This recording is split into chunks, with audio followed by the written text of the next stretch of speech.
All right, let's get right into it. In this explainer, we are looking at a comprehensive new law taking effect on January 1st, 2027 that is fundamentally going to reshape how organizations worldwide use AI. It's called Colorado Senate Bill 26-189, or the Automated Decision-Making Technology Act.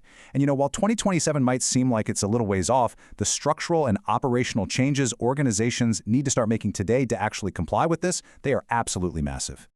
Today, we're breaking this down into 4 key areas: who falls under the law, defining ADMT and consequential decisions, the 3-year retention rule, and finally, consumer rights to human review.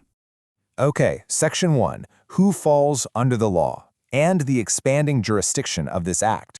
Now you might be thinking, hey, my headquarters is in London or New York or Texas, so this Colorado thing doesn't apply to me. Well, think again. The jurisdictional net this law casts is incredibly wide. The threshold is simply any person doing business in Colorado who evaluates consumers in the state. That means if you're a tech company in Europe, but your algorithms are making decisions about people in Colorado, this law applies to you. So, who actually counts as a consumer under this act? It's not just somebody swiping a credit card at a cash register. It includes Colorado residents, sure, but also your own remote employees working out of Denver, job applicants from Boulder, or really anyone whose opportunity in the state is being evaluated by an entity doing business there. If your organization uses AI to evaluate those opportunities, you have officially stepped under this law's umbrella. Moving right along to Section 2, defining ADMT and consequential decisions. We hear the term AI thrown around constantly, right? It's everywhere. But this law actually cuts through all that buzzword soup with a very specific framework called ADMT, or Automated Decision-Making Technology. Essentially, this means any computational tech that processes personal data to generate outputs, things like predictions, recommendations, or scores, that are then used to make or guide human decisions. So, whether you're using a massive large language model or a highly tailored predictive AI, if it generates outputs that guide decisions about people, it fits the bill. Just to make this crystal clear, the law is targeting complex predictive algorithms. We're talking about machine learning models that rank resumes, AI hiring tools, or LLMs figuring out loan eligibility. It explicitly excludes your standard everyday IT infrastructure. So you don't need to panic about your spam filters, firewalls, or basic spreadsheets and calculators that don't actually use machine learning. But here is where the rubber really meets the road. AMDT only triggers these heavy compliance burdens if it materially influences what the law calls a consequential decision. We are talking about algorithms that actually affect someone's access to an opportunity, their eligibility, their pay, or algorithms that impose materially less favorable pricing or terms on them. So routine, low-stakes marketing decisions, those don't count here. And to be regulated, those consequential decisions have to happen within one of 7 specific high-stakes domains. Those are education, employment, housing, financial services, insurance, healthcare, and government services. If your AI is scoring resumes for an open role or figuring out interest rates or deciding on an insurance claim, you are operating in a covered domain and you absolutely must comply with the law's strict requirements. All right, let's jump to Section 3, the 3-year retention rule. This is where we get into the actual heavy-lifting compliance mandates for businesses. The law essentially splits organizational responsibilities into 2 separate camps: developers and deployers. A developer is whoever creates, sells, or substantially modifies the ADMT. The deployer is the organization that actually uses that tech to make consequential decisions about consumers.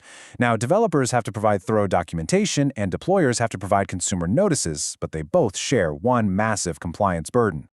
And that shared burden all comes down to the number 3, the strict 3-year record retention rule. This is a mandate that your IT and compliance teams literally cannot ignore. Both developers and deployers have to retain critical system records for not less than 3 years after they're created. What exactly are we talking about? System version identifiers, change logs, and documentation of any material updates or risk mitigations. And the reason why is huge. Under this law, the Colorado Attorney General has exclusive enforcement power. Citizens can't privately sue you under this act. But if the AG comes knocking, and you know they will, you need 3 years of historical receipts to prove your AI was behaving correctly. Which brings us to our final section, Section 4, Consumer Rights to Human Review. Let's pivot from the business side over to the human impact. These powerful new consumer rights aren't just handed out randomly, they're triggered when a consumer experiences an adverse outcome. Basically, a consequential decision that was materially influenced by AI looked at them and said, no. It denied them access, terminated a service, or gave them a worse deal compared to other consumers in a similar situation. When that adverse outcome happens, the consumer doesn't just have to sit there and accept the machine's verdict.